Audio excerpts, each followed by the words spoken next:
Test 5. You will hear a number of different recordings, and you will have to answer questions on what you hear. There will be time for you to read the instructions and questions, and you will have a chance to check your work. All the recordings will be played once only. The test is in 4 sections. At the end of the test, you will be given 10 minutes to transfer your answers to an answer sheet. Now turn to Section 1. Section 1. You will hear a conversation between a housing agent and a college student who wants to rent a house. First, you have some time to look at questions 1 to 4.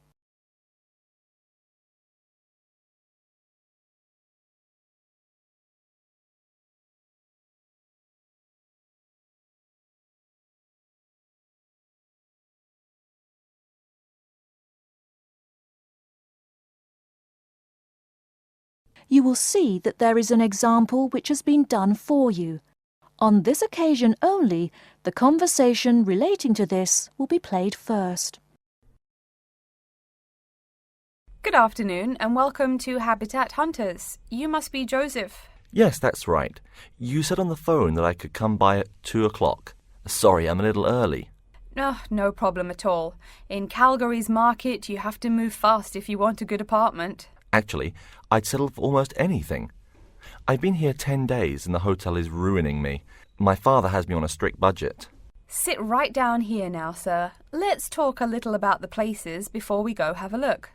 Now, we have 4 apartments available. Okay. Could you tell me more about those 4 apartments? Sure. The first one is on Beetle Road, just a block off campus. It's a 3-bedroom with a bathroom and a living room and a great Italian restaurant right next to it. The agent says that the first apartment is a 3-bedroom apartment with a great Italian restaurant right next to it. So, restaurant has been written in the space. Now we shall begin. You should answer the questions as you listen, because you will not hear the recording a second time. Listen carefully and answer questions 1 to 4. Good afternoon and welcome to Habitat Hunters. You must be Joseph. Yes, that's right. You said on the phone that I could come by at 2 o'clock. Sorry, I'm a little early. No problem at all. In Calgary's market, you have to move fast if you want a good apartment. Actually, I'd settle for almost anything. I've been here 10 days and the hotel is ruining me.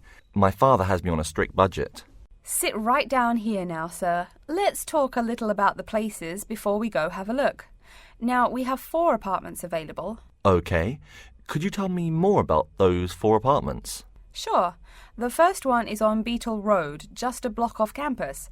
It's a 3-bedroom with a bathroom and a living room and a great Italian restaurant right next to it. How much? Well, it's $435 a month, including internet and utilities. Okay, that sounds reasonable. Any drawbacks to the house? There's a really big garden, but it hasn't been taken care of over the years and is just too big to clean up nicely. That sounds okay. Tell me about the next option.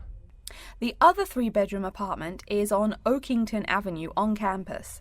It is right near the building where you have classes, and the kitchen and living room are newly furnished. Wow, that sounds like a pretty good option. Well, it is a cool apartment, but since it's a dormitory, the living room, bathroom, kitchen and washing machine are all shared. It would be nice not to have to buy living room furniture, though. And how much is this one? $400 per month for a bedroom with an air conditioner. For a bedroom without an air conditioner, you would pay less, $340 for it. Yikes! Even with the air conditioner, it sounds really inconvenient to have to share facilities. I'll never cook if I have to walk down the hall to use the kitchen. Yeah, that's true. Before you hear the rest of the conversation, you have some time to look at questions 5 to 10.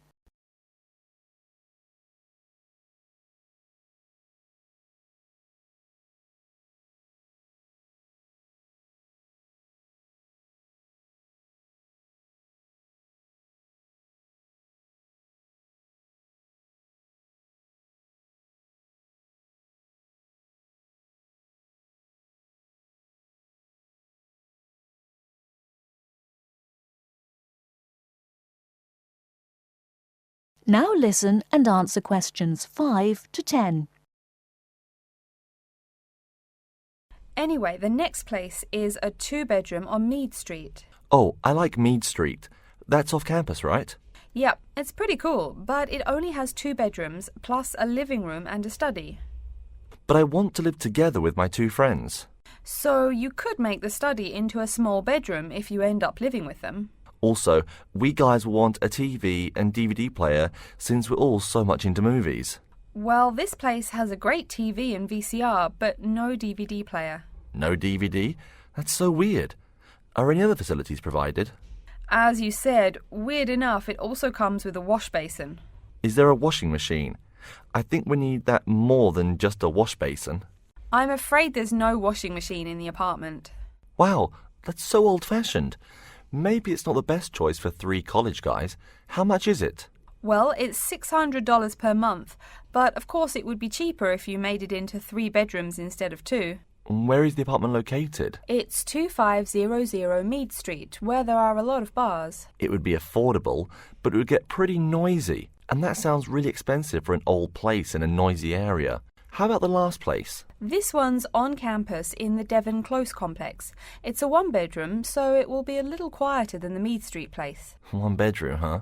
That could be good for focusing on my studies. What else does it have? It comes with a living room and a study, and includes a really nice lamp in the study that has a bunch of different settings. You know what else is cool? There's a dining hall downstairs, so all evening meals are free. You can purchase breakfast and lunch, but meals after 6 p.m. are free. Wow, this place sounds too good to be true. Is it really expensive? It's all right, $500 per month, but there's no bathroom. What? No bathroom? Well, there's no bathroom in the apartment, but there's one at the end of the hall. Thanks. I think now I just have to decide whether I want to live alone or not. Yeah, which one do you prefer? I think I'd choose either this apartment or the one on Beetle Road. Okay, you'd better think about it, and then you can contact me ASAP. Fine. Thanks for your help. You're welcome. That is the end of section 1. You now have half a minute to check your answers.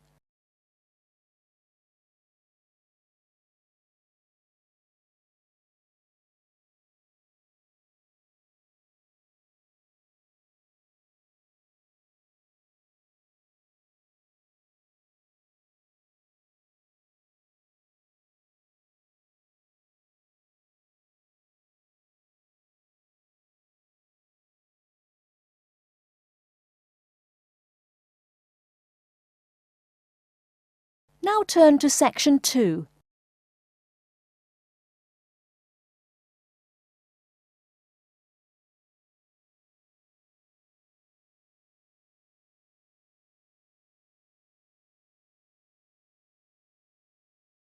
Section 2. You'll hear a talk about the waste collection in Baltimore. First, you have some time to look at questions 11 to 15.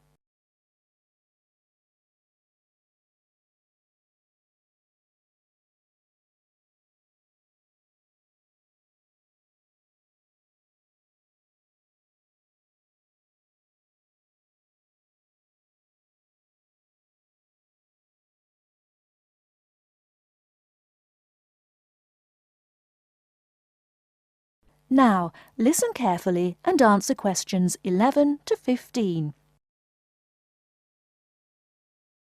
Hi folks, my name is Loretta Johnston, and I'm here from the Baltimore Department of Public Waste. Thank you for coming out to our community meeting tonight. I've got a few words to say about the waste collection here in Baltimore. First, there's the sorted collection bins themselves.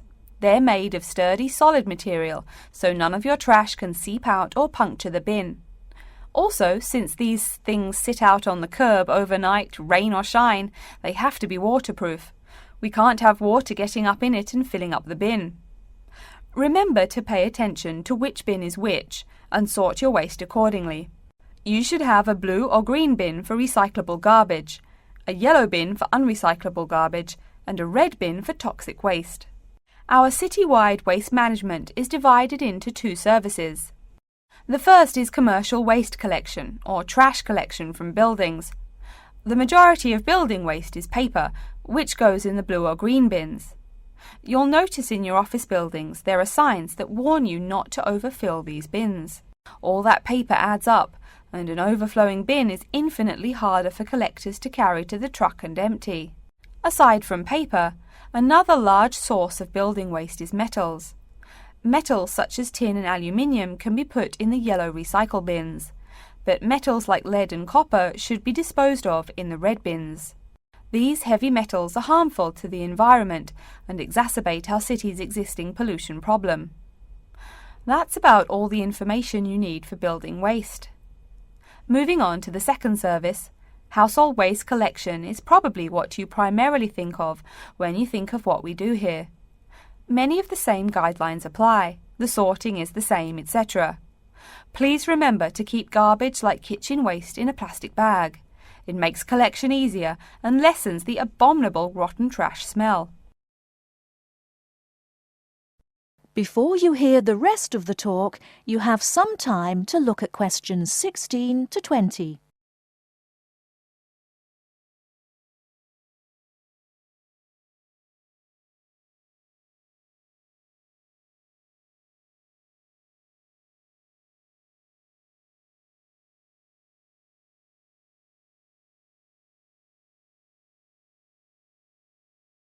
Now listen and answer questions 16 to 20. So, after we take your trash away, what happens to it? We take all the garbage to one of a number of garbage disposal plants, each of which is located in the middle of an open space of some sort. No one wants to have their home or office right next door to a waste disposal plant, right? Waste is collected and then disposed of once every 4 weeks. A lot of trash can build up in that time, so we're in the process of developing a plan to fund collection more frequently. Ideally, it would be collected weekly, but we will likely have to settle for bi-weekly. The garbage trucks make their rounds to clear the bins at night in order to avoid traffic. I'm sure you've seen how much waste your own household produces in a given week. Now imagine all the trash produced by all the households in Baltimore. It's a lot, right? It may surprise you that this amount is only marginal compared to commercial waste. Yep, the main waste producers are actually businesses, industrial facilities, retail and offices. Hard to believe humans produce that much waste, right? No wonder we have pollution problems. Anyway, after all incoming waste is sorted, recyclables are sent to a recycling plant, while garbage and toxic waste are transported to their respective areas of the plant for treatment. Items such as stones, which should not be disposed of in our bins, are separated out and discarded. Once the trash has undergone the treatment process, it is compacted and disposed of with all the other trash. And finally, when the landfill space is full, it is buried deep underground, and in time, something new is built on the land. That's everything about waste collection. Thank you for listening. Are there any questions? That is the end of section 2. You now have half a minute to check your answers.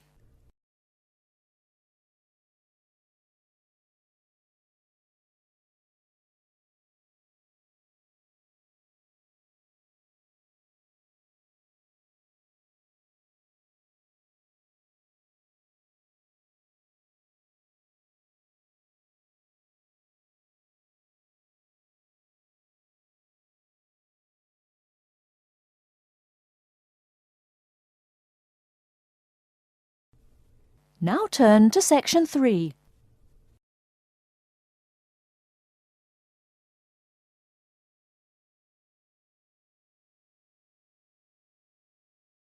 Section 3.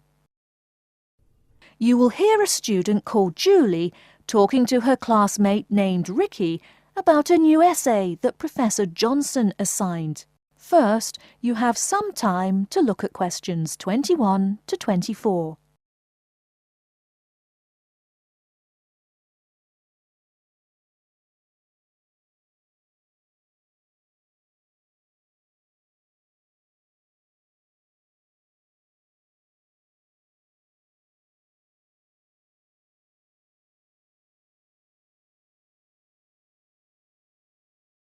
Now, listen carefully and answer questions 21 to 24. Hi, Julie, it's Ricky. Hi Ricky, how are you? I noticed you weren't in psychology today. I'm feeling sick, so I didn't go to school today. Would you mind telling me what I missed in class? Sure thing. I'm sorry you're not feeling well. Anyway, we spent most of the class talking about a new essay that Professor Johnson assigned. You need to choose one of the bold headings from the note system and research it. Wow, I picked the wrong day to miss class, huh? You sure did. Could you tell me the specific requirements of this paper? Sure. You need to find scientific research that supports your claim as one of your references. It can be from some of the case studies we discussed in class, or you can find your own. Or even better, you can conduct your own research. I'm sure that would get you an A. Have you decided what you're going to do yet? Also, where are you getting your references? Yeah, I'm going to research facial recognition by infants. I've already found a few experiments in scientific journals. That would probably be a good start for you. There are tons of journals in the library. Great idea, thanks. I'm considering writing my essay on the effects of one of the psychotropic drugs we talked about in class. I'm sure there is lots of stuff about it on the internet. Are we allowed to use information from the internet? Sure, you can use that as long as it's not your main source for information. You'll probably want to cite some of the experiments we went over. Good idea, thanks. I'm going to try to find some information from a bunch of different sources. Before you hear the rest of the talk, you have some time to look at questions 25 to 30.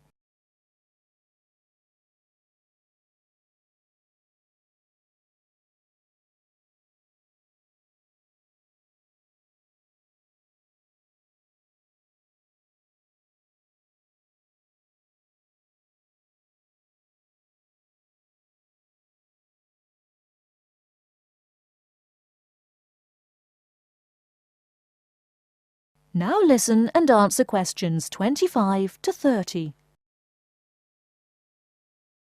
Are there any specifications on how the essay should be written? Yeah, Professor Johnson wants it double-spaced. It should be between 6 to 10 pages long. 6 to 10 pages? That's so much.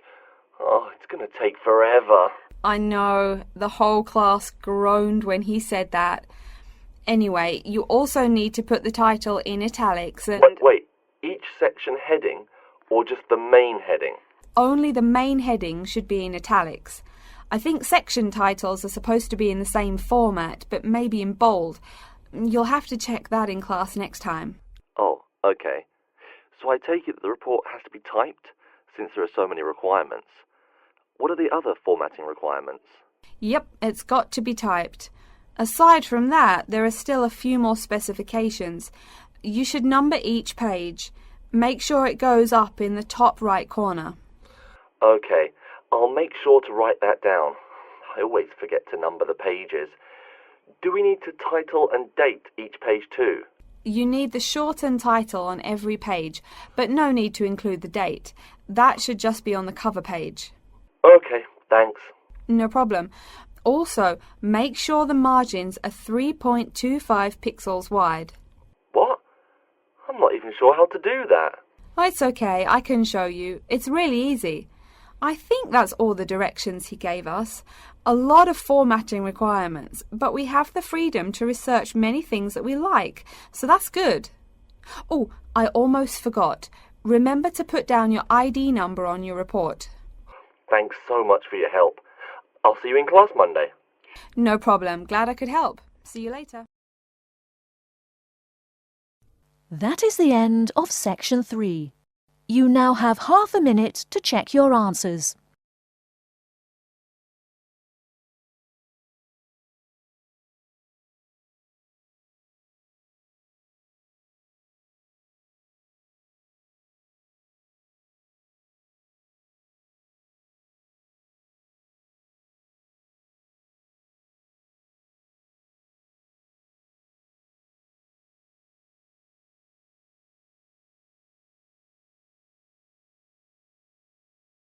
Now turn to section 4.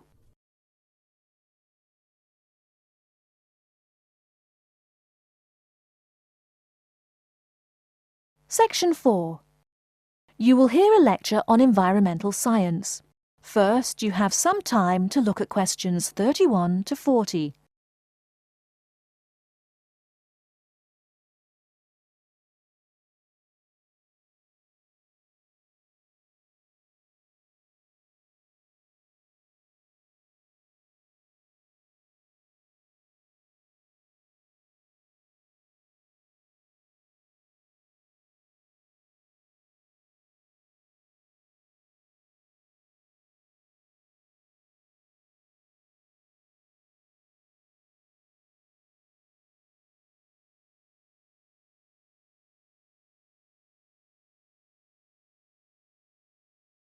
Now, listen carefully and answer questions 31 to 40.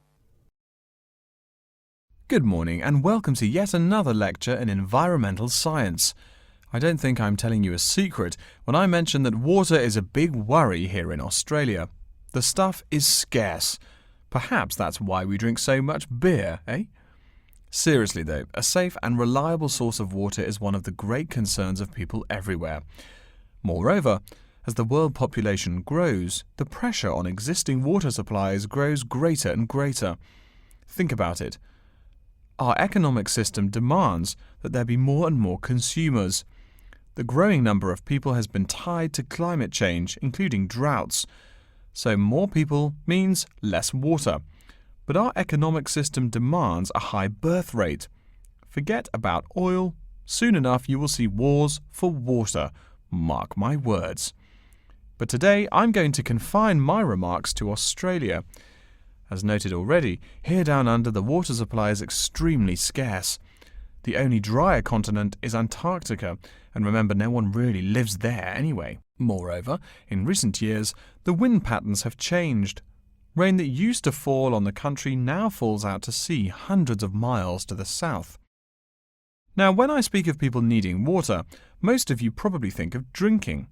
Certainly everyone needs water for drinking, but surprising as it may sound, drinking is not anywhere near being the main use for water. Most water is actually used for washing.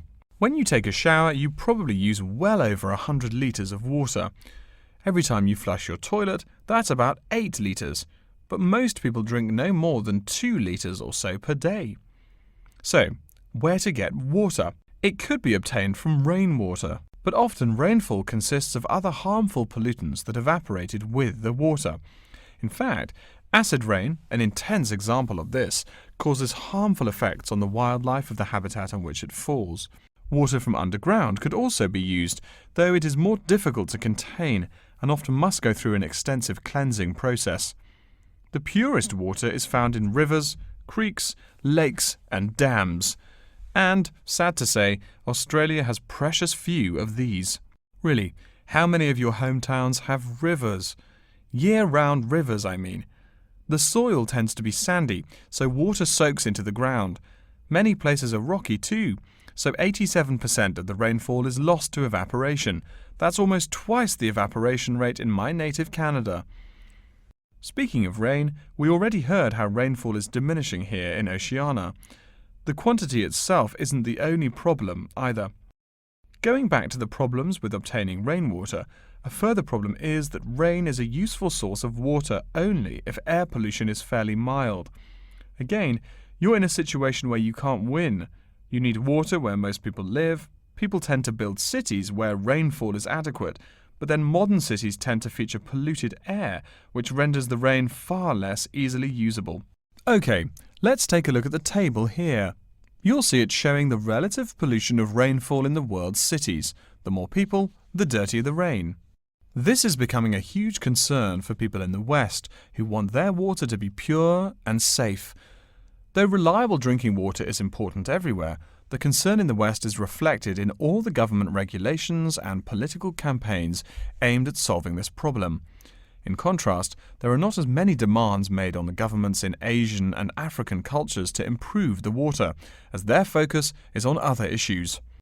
Now, whatever the source of water, we can never afford to forget that all water is highly vulnerable to contamination. Whether we're getting it from the ground, from bodies of water or rainfall, it is susceptible to a variety of toxins. In fact, that's why we clean it before using it. Water carries with it filth and dirt. This problem shows up in a number of different ways. As humans and all other animals need water to survive, it's no surprise to us that one of the most important domestic uses of water is for drinking. Yet, if you have old-fashioned lead pipes, you may slowly be poisoning yourself by drinking that nice clear water. The industrial pollution, farm chemicals, and leaky landfills are well-known sources of contaminants as well. So what is being done to ensure we Australians a safe and steady supply of drinking water? There are a lot of initiatives that make admirable efforts to remedy this issue. We'll be talking about this when we meet again on Thursday, but as a preview, I can tell you that so far the amount of real solutions that have been produced is not nearly adequate. Traditionally, we've been very free in this country. That means that every person and every province tend to go its own way. So the mechanisms for water management are, in a word, insufficient. To begin seeing how this is so, I want you to read something before our next class. Though a lot of previous data on water usage and water management are inconclusive and have thus caused quite a concern, we can learn a lot from the contents of reports written on the subject. The basis for the government's water policy is the 1989 White Paper reporting on water use, present and future.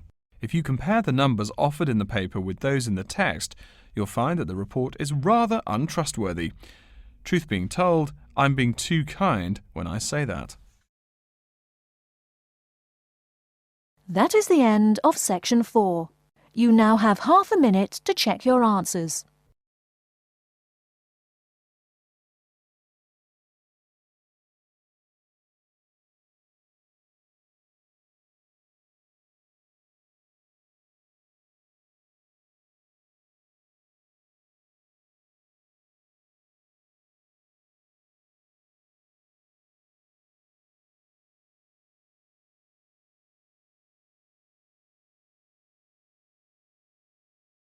That is the end of the listening test. In the IELTS test, you will now have 10 minutes to transfer your answers to an answer sheet.